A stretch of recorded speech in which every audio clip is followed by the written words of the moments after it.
What if I told you that one man changed the way people think? Not with an army, not with money, but simply by asking questions. More than 2,300 years ago, a curious boy was born in ancient Greece. He would grow up to teach one of history's greatest kings and lay the foundation for modern science, logic, and education. His name was Aristotle. How did an ordinary boy become one of the greatest thinkers in history? And why are his ideas still taught in schools and universities today?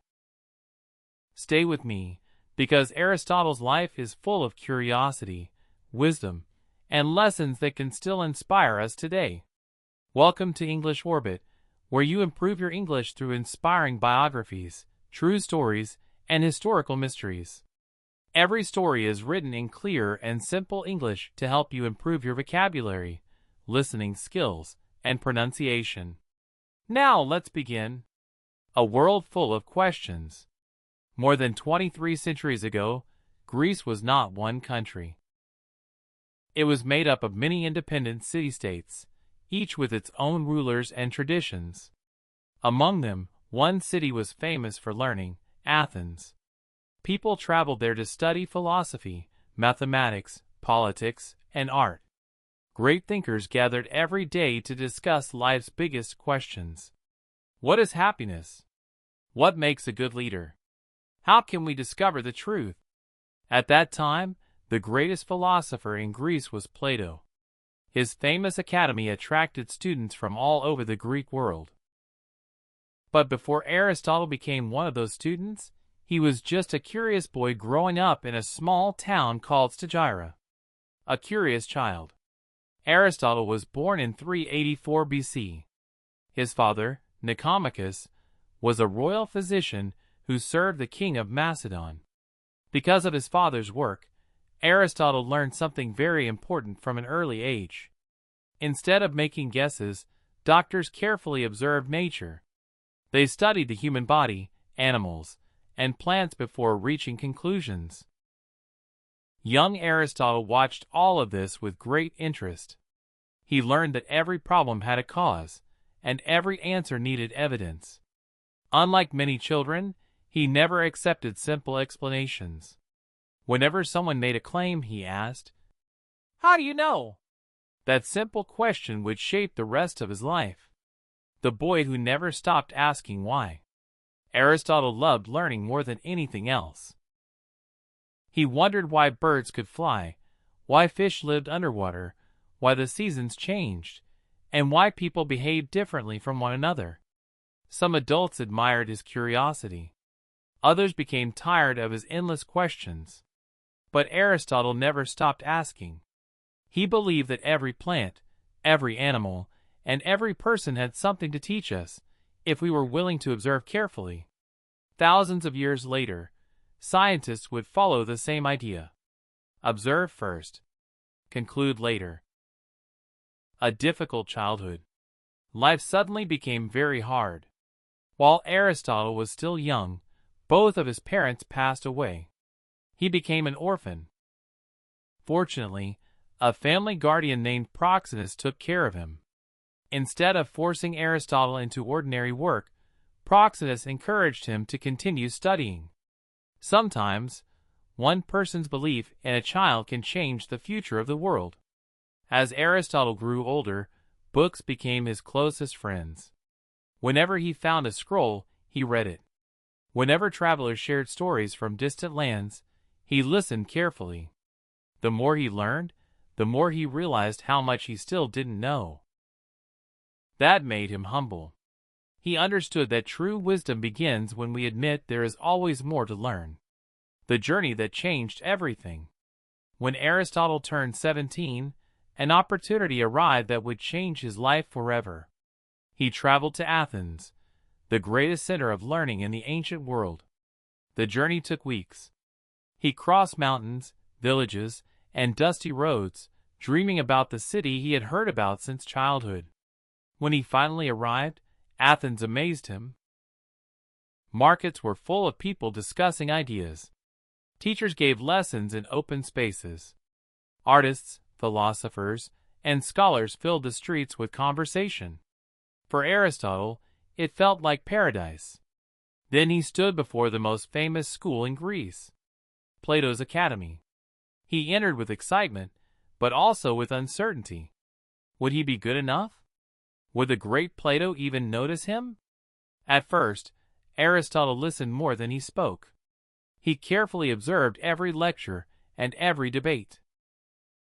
But as time passed, he began asking thoughtful questions. Unlike many students, he wasn't trying to prove he was smarter. He simply wanted to discover the truth. Plato admired this fearless curiosity. Slowly, Aristotle became one of the Academy's brightest students. Yet even while learning from the greatest teacher of his time, Aristotle started to think differently. He believed that truth should come from observing the real world, not only from ideas. The teacher who shaped a conqueror. When Aristotle joined Plato's Academy, he believed he had found the perfect place to learn. For nearly 20 years, he studied philosophy, mathematics, politics, ethics, and the natural world. Year after year, he became one of the Academy's brightest students. His classmates respected him. His teachers admired him. Even Plato recognized his extraordinary intelligence. But Aristotle was different from many other students. He respected his teacher deeply, yet he was not afraid to ask difficult questions. Plato believed that perfect truth existed in a world beyond what we could see. Aristotle believed something different. He thought people should first observe the real world, collect evidence, and then form conclusions. If you wanted to understand birds, you should study birds. If you wanted to understand governments, you should study governments. If you wanted to understand people, you should observe people. This simple idea would later become one of the foundations of modern science. Aristotle was not trying to defeat his teacher. He simply believed that truth was more important than tradition. The death of Plato. In 347 BC, Plato died. His death shocked the entire Greek world. Many people believed Aristotle would become the next leader of the Academy. After all, he had studied there for 20 years and was one of Plato's greatest students. But history took a different path. Someone else was chosen to lead the Academy. Historians still debate why. Some believe Aristotle's independent thinking made him an unpopular choice. Others think politics played an important role. Whatever the reason, Aristotle realized it was time to leave Athens. Sometimes, when one door closes, another opens to a much greater future. A new journey. Aristotle began traveling across the Greek world. Instead of staying in one place, he visited different cities, met scholars, studied governments, and carefully observed nature. He believed that the entire world was a classroom. Every village taught him something new. Every conversation offered another lesson. Every journey increased his knowledge. Then one day, an unexpected invitation arrived. It came from King Philip II of Macedon. The king wanted Aristotle to educate his 13-year-old son. That young prince was Alexander. Meeting young Alexander. From the very beginning, Aristotle realized that Alexander was no ordinary child. The prince was intelligent, fearless, and incredibly ambitious. He dreamed of becoming a great hero like Achilles. But dreams alone could never create greatness. They needed wisdom, discipline, and knowledge. Aristotle became Alexander's teacher. He taught him philosophy, science, geography, literature, ethics, politics, and public speaking. But more importantly, he taught him how to think. Instead of forcing Alexander to memorize facts, Aristotle encouraged him to ask questions. The classroom became a place of discussion, not simple repetition. Alexander admired his teacher. He challenged ideas, asked difficult questions, and learned quickly. Aristotle believed that knowledge was the greatest weapon any ruler could possess. A king should first rule with wisdom before using force. Those lessons stayed with Alexander throughout his life. Even years later, during military campaigns, Alexander carried books with him. Among his favorite possessions was a copy of Homer's Iliad, which Aristotle had helped him understand. Knowledge became as valuable to him as his sword. A student becomes king. Everything changed in 336 BC. King Philip II was assassinated. The entire kingdom was thrown into confusion. At only 20 years old, Alexander became the new king of Macedon. Many people believed he was too young to rule. His enemies expected him to fail. Instead, Alexander acted quickly. He defeated rebellions, secured his kingdom, and united Greece once again. Aristotle watched from a distance. His student was no longer a curious boy. He was becoming one of history's greatest leaders. Although Alexander prepared for conquest, Aristotle chose a different path. He had never wanted power or riches. His greatest passion had always been knowledge. There were still countless mysteries waiting to be explored. So Aristotle returned to Athens. But this time, he did not return as a student. He returned as a teacher with a dream of building a school unlike any the world had ever seen. His greatest discoveries were still ahead of him, the legacy that changed the world. While Alexander the Great was expanding his empire across Asia, Aristotle returned to Athens. Many people believed he would now enjoy a quiet life. But Aristotle was only getting started. He believed there were still countless mysteries waiting to be discovered. Instead of leading armies, he chose to lead minds. That decision would make him one of the most influential thinkers in human history. The birth of the Lyceum. Around 335 BC, Aristotle founded his own school called the Lyceum. Unlike Plato's academy, the Lyceum focused on observation and research. Students did not spend all their time sitting inside classrooms. They walked through gardens, studied animals and plants, examined rocks, discussed politics, explored literature, and asked questions about the world around them. Aristotle often taught while walking with his students. Because of this, his followers became known as the Peripatetics, meaning those who learn while walking. For Aristotle, learning was never limited to books. Nature itself was the greatest classroom. Every tree, every bird, and every conversation could teach an important lesson. The father of logic. Aristotle believed that every idea should be tested through careful reasoning. People should not believe something simply because everyone else believed it. They should ask questions, examine evidence, and think logically. He developed a system of reasoning that later became known as formal logic. One of his famous examples was simple. All humans are mortal. Socrates is a human.